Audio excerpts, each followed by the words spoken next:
Hey guys, today I'm going to go over everything related to AutoEdit, whether you're trying to install AutoEdit for the first time, if you're trying to update V1 to V2, or if you're encountering any bugs and errors and trying to troubleshoot them. We're covering everything in this video. The timestamps are listed right here, so if you want to skip to any of these parts, you can do so now. For fastest support and immediate help, make sure to email us here at this email, or I recommend joining the Discord channel, which is also linked right here at this QR code. Sign up, join the server. There's a special AutoEdit help channel, and that way you can put all your questions in there, and we'll reply as fast as we possibly can. Without further ado, let's hop right into it. So first up, if you are a first-time user of AutoEdit, this is your very first time installing the plugin, you get the download files. You're going to get these two files right here along with the customer support guide, where you'll find this video linked right here. But you're going to see there's two options, one for Mac and one for Windows. Now the Windows one is very easy. You just click on it on Windows, you open the executable file, and you go through the process. However, the Mac one, there's a little bit of different process and some precautionary steps that you might have to take in order to get it working. And by the way, the files are both labeled Mac and Windows, so you can see which is which. For the Mac one right here, before you install it, one thing I do recommend checking is if your computer is in reduced security mode. So the way you have to do this is you have to reset your Mac into startup mode, and it's a very simple process. It's super easy. If you're on a Silicon Mac, shut down your computer, and upon restart, just press and hold the power button for just a little bit longer. You'll know it's going into startup mode when it says continue holding for startup options. And by the way, if you're on an Intel Mac, hold shift upon restarting, it'll take you to the same page. Once in startup mode, go to the setting options, hit continue, and then when you get to this page, go to utilities and click startup security utilities. Select your standard built-in Macintosh hard drive. In the standard setting, it should be set on full security, but what you're going to do for this option is set it to reduce security, so that way your Mac won't block AutoEdit from opening. And make sure to check the two boxes below it. Then go ahead and go to the top left corner, click the Apple icon, and just restart your computer one more time to get it reset. And that way, for Mac users, you can now go ahead and finally open the DMG file. Sorry for the pre-process, it's just Apple's really strict with what software developers they allow to open on computers, and often in the past they block our AutoEdit extension from opening on users' computers. And of course, if you're having any trouble or need help with this, make sure to reach out to us here. Okay, so now that your Mac is in reduced security mode, just go ahead and double click that DMG file, and it will go ahead and start an installation process. You're going to get this package installer right here. Make sure it does not say V1 in the top left corner, and then go ahead and double click the package. Then it's going to open this package, and you're going to be walked through this entire AutoEdit installation process. Just go ahead and hit continue. Make sure it's installing on your built-in Mac hard drive, and go ahead and hit install. Then you're going to go ahead and insert your password and hit install software. Then it's going to take some time to load, and it'll let you know when it's done. Once it's installed, you'll see a message like this that says the installation was successful. Hit close this out, and now we are going to restart Premiere Pro. One thing I recommend doing is holding Option or Alt while you're resetting Premiere Pro. This is going to bring up reset options, and this is going to allow you to reset your plugin loading cache. And the reason you want to do this is so that Premiere Pro can start up with a fresh start without having old plugin cache. Now, this part of the video, we're going to dive into how to actually use the plugin and how the actual AutoEdit process works. Now that we're inside of Premiere Pro, go ahead and open up a brand new project, and to finally open AutoEdit, click Window, click Extensions, and click the AutoEdit plugin right there. And voila, just like that, it should load up. You should know that you're on V2 if you have all three of these options right here. If you only have two of these options, then that means you're on V1. So make sure to check your email inbox from an update from us if you don't have this update. Once again, the file names have to be this exact name. The process of using AutoEdit is simple. There are question mark icons that you can hover over right here, which tells you exactly what each option does. So this first tab right here, we're going to go ahead and upload our music track. We're going to select this song that my friend made. We're going to click open.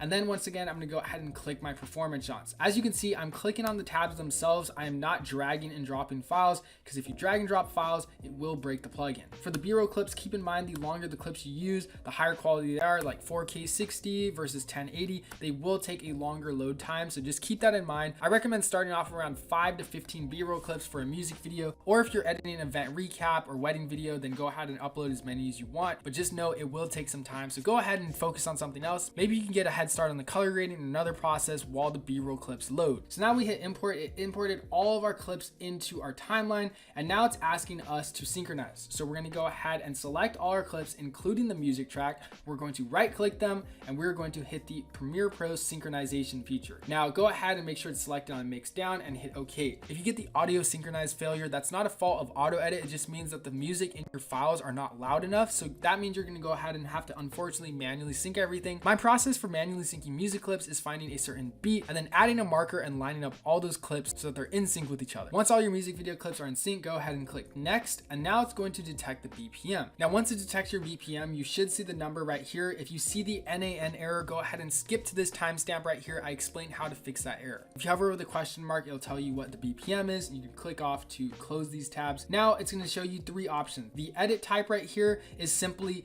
what type of style of editing do you want? Do you want it to go in staircase pattern? Do you want it to just manually cut up all your clips and add a cut at all the beat markers, but you still have to select the clips yourself? Or do you want it to do random? And if you click the collapse feature right here, that's just going to collapse all your clips into the V1 layer after the music video editing process is done. The edit speed is basically how many cuts do you want per BPM. So do you want a fast paced song? Do you want a chill song? Or do you want an even slower calm song? So that's totally up to you. I'm going to go ahead and click variation. Variation is going to disregard whatever you chose and just include a mix of fast, calm, and chill. Lastly is the start time and markers. Now the start time is kind of a niche scenario, but this is, for example, if you have those music videos with like a voice memo in the beginning, or the song doesn't start until like a couple seconds in, you can go ahead and offset the start time of the music start, so that way the BPM starts on beat. Clicking markers will simply add markers to the BPM of your music video cut. Now I'm going to hit proceed to B-roll, if you selected B-roll, of course. Now this B-roll trimmer sensitivity slider basically adjusts how much shake do you want to keep. If you set it to low, there's going to be a lot more camera shake, and if you set it to high, there's only going to be the smoothest and most tripod-like shots. So we're going to go ahead and set it to high, and then I'm going to check this is a music video. Of course, if you're editing a music video, this will basically place your B-roll at every 5th tab, so that way you have a nice variation of performance shots and B-roll clips. Now we're going to go ahead and hit trim B-roll, and this process might take some time to load. By the way, if you get the error where you're just stuck on this page where it says detecting camera shake forever, that's most likely an indicator that you're on the old ZXP file, so make sure to uninstall the ZXP file. I've linked to this timestamp right here to fix this exact issue. Now you should see this progress percentage bar at least about 30 seconds in, and once it's done, it'll show you it cut this amount of B-roll clips, and now you can go back to the main sequence and you can see it is automatically cutting up your music video and adding B-roll clips to your performance take. And once it's done, we have a finished finalized music video edit. Now we can go ahead and go to the VFX tab by clicking on the stars icon. Manual one will basically manually apply any VFX you want to your timeline. The 3D objects, keep in mind, and the mixed media pack still have some green screens that have to manually be removed. So if you hit insert at playhead, you will still have to use the ultra key effect to remove the green screen. Just keep that in mind. Now the AI tab is more interesting because you can actually select whatever effect types you want, and it'll automatically apply those effects to the beat of the song. So for this case, let's go ahead and use CRT effects and maybe some film burn effects as well. We'll start off simple. Now the effect intensity slider basically determines how many cuts do you want to have that effect. So you set it to 70%, 70% of your cuts are going to have an effect or transition. So we're going to go ahead and do around like 64%, and let's hit add VFX. Then automatically it will add my VFX to a top layer. And now once you play it out, your music video should have some overlays. Lastly is the title card applier. Now the title card applier is super simple. There's basically a bunch of templates in here. Whatever template you like, you just hit insert at playhead, and automatically it'll import your title card into your timeline. And you can go ahead and adjust your title card itself by going to the properties panel and typing whatever you want in here, and it'll automatically update your title card. Still, if you have any other questions or need help, you can go ahead and click this I need help support tab button in the bottom right hand corner, and it'll take you to a support form, so that way you can enter any errors that you have, and the link to the Discord server so you can get as much support as fast as possible. Now this part of the video is for AutoEdit users who are on V1 and are trying to update to V number 2. Now quick disclaimer, we did have an original old ZXP file that you had to install via the ZXP installer. We're officially discontinuing all ZXP files, so if you have a ZXP file, whether that's for Mac, whether that's for Windows, do not use it. Do not use it. These are old, these are outdated, and if you have this one, you have to uninstall it via the ZXP installer. To do that, go ahead and open your ZXP installer, go to Premiere Pro, and then make sure you just click on the AutoEdit extension and click uninstall like this. And that way all old ZXP files of AutoEdit should be uninstalled. To use the new versions of AutoEdit, you have to use the updated DMG file, and you have to make sure that the DMG file says exactly this file right here. If it does not say this file, if it says a different number like 25, 32, 37, whatever it may be, it's wrong, it's incorrect. The newest version of the file was sent out via your email, so please make sure to check your email update for that. Now for those of you who are on AutoEdit and you're encountering any bugs, we're going to go over a list. The first known issue is the loading wheel of death. You're on Mac, you open window, extend extensions, you click auto edit, and it just takes you to a freezing loading wheel forever and ever and ever. This known issue is a high indicator that your Mac is still on enhanced security mode. So one thing I recommend doing is just going through that startup process one more time. I know if you've already done it, just try again, because chances are your Mac is still on enhanced security mode and it's blocking the DMG file from running. The second error is you're dragging and dropping files onto the auto edit tabs. Now the auto edit plugin does not function by dragging and dropping files onto the actual plugin itself, unfortunately. What you do have to do is click on those tabs, then it'll open a Finder tab on Mac or File Search tab on Windows. And side note, if you're on Windows and you click on these tabs, the File Search tab sometimes will pop up behind Premiere Pro, so just make sure to check your full desktop, make sure to check all your monitors, because the File Search tab sometimes doesn't pop up in front of Premiere Pro and cause some confusion. The NaN error for the BPM detection. Now this one is an indicator of two possible issues. Number one, you're still on the old ZXP file, so like I said, make sure to go ahead and uninstall that ZXP file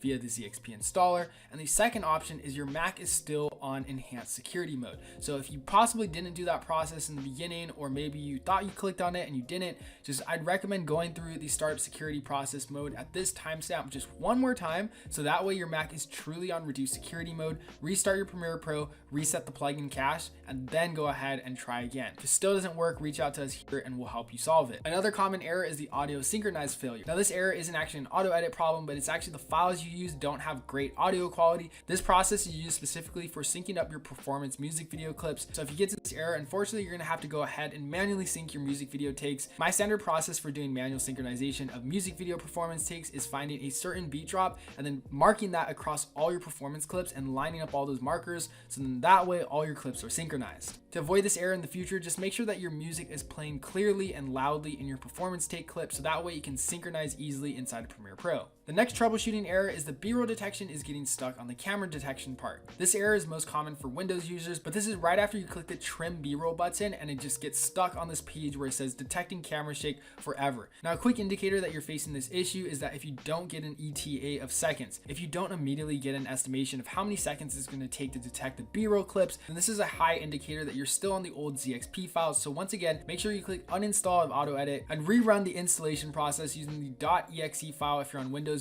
and make sure it's this exact file name. If it's not this exact file name, you're using an older version. One other error you might encounter is the gaps issue. Now this error might pop up after you finish the auto sequencing cut of the music video. So after it automatically cuts, there's going to be some random gaps in the timeline. What's going on here? This is a simple one. You just got to restart your Premiere Pro and open a new project. I know it's kind of frustrating, but sometimes a simple reset really helps it out, because sometimes the plugin media cache kind of gets built up and it kind of clogs up the system. And especially if you have a couple other sequences open at the same time, it can really confuse things. So I'd really just recommend restarting, completely brand new project, and redoing the process. Don't worry, it'll automatically edit it in the same time anyways. It'll still be faster than doing it all manually, but this can really help clear up the gaps issue. Another common error is, let's say you import 4 performance takes, it'll just automatically delete the 4th clip after you click the auto sequencing button. Why is it doing this? What do? Once again, simple reset. Restart your Premiere Pro, reset the plugin loading cache by holding Option or Alt if you're on Windows while opening Premiere Pro,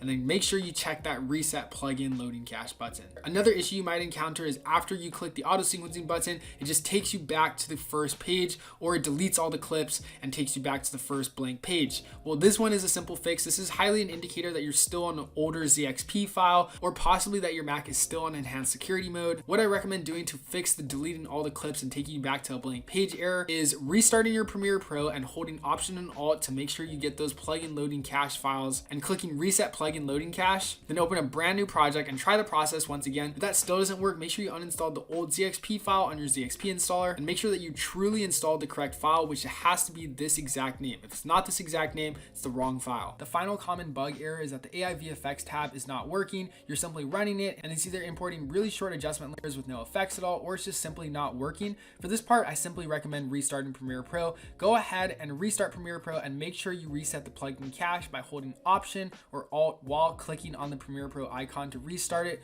for Mac and Windows, and that way you can go ahead and click reset plugin loading cache, And by the way, just for clarification, the AI VFX tab only works for music videos that were edited completely with the auto edit process beforehand. Already have a music video timeline that you cut up yourself, unfortunately it won't work. It only works on sequences where it knows the exact cuts because it made the cuts itself. There you guys have it. That's pretty much everything you need to know about AutoEdit V2 and some troubleshooting errors. If you have any other questions or still need help, please make sure to join the Discord server or email us right here. We want to help you. We want to make sure it's working for you. Can't wait to see what you guys create. And if you make anything cool, make sure to give us a tag and we'll repost your work. Without further ado, happy editing.